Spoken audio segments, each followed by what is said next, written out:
गांव के एक छोर पर एक बड़ा सा घर था जो अब पूरी तरह से जर्जर हो चुका था।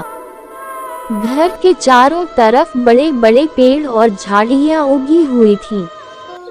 रात के समय उस घर के पास से गुजरते हुए लोगों को डर लगता था।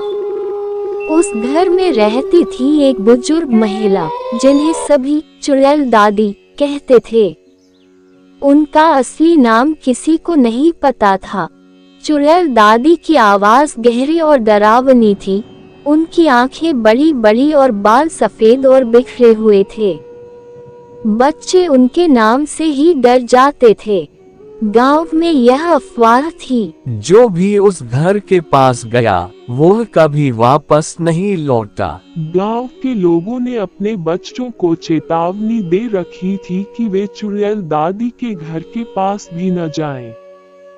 वहां से गुजरने वाले लोगों का कहना था, मैंने दादी को अजीब चीजें करते देखा है। कुछ ने तो ये भी दावा किया कि उन्होंने उनके घर के अंदर से चीखें सुनी हैं। एक दिन गांव के सबसे नटखट और साहसी लड़के अर्जुन ने ठान लिया, मैं चुड़ैल दादी के बारे में सच जान कर रहूंगा। उसे विश्वास नहीं था कि दादी कोई चुड़ैल थी। उसने अपने दोस्तों से, मैं उनके घर जाऊंगा और सच लेकर लौटूंगा। अगर मैं नहीं लौटा तो तुम लोगों को पता चल जाएगा कि अफवाहें सच थीं। अर्जुन ने एक रात चुपचाप दादी के घर की ओर कदम बढ़ाए। घर के पास पहुंचते ही उसे अजीब सी सिहरन महसूस हुई। झाड़ियां हिल रही थीं, जैसे कोई उनमें छुपा हो। कमरा अंधेरे में डूबा हुआ था। अर्जुन का दिल तेजी से धड़कने लगा। तभी एक गहरी आवाज गूंजी, कौन है वहाँ? दादी, मैं अर्जुन हूँ। मैं आपसे मिलने आया हूँ। दादी धीरे धीरे चलकर बाहर आई। उनकी बड़ी बड़ी आंखें चमक रही थीं।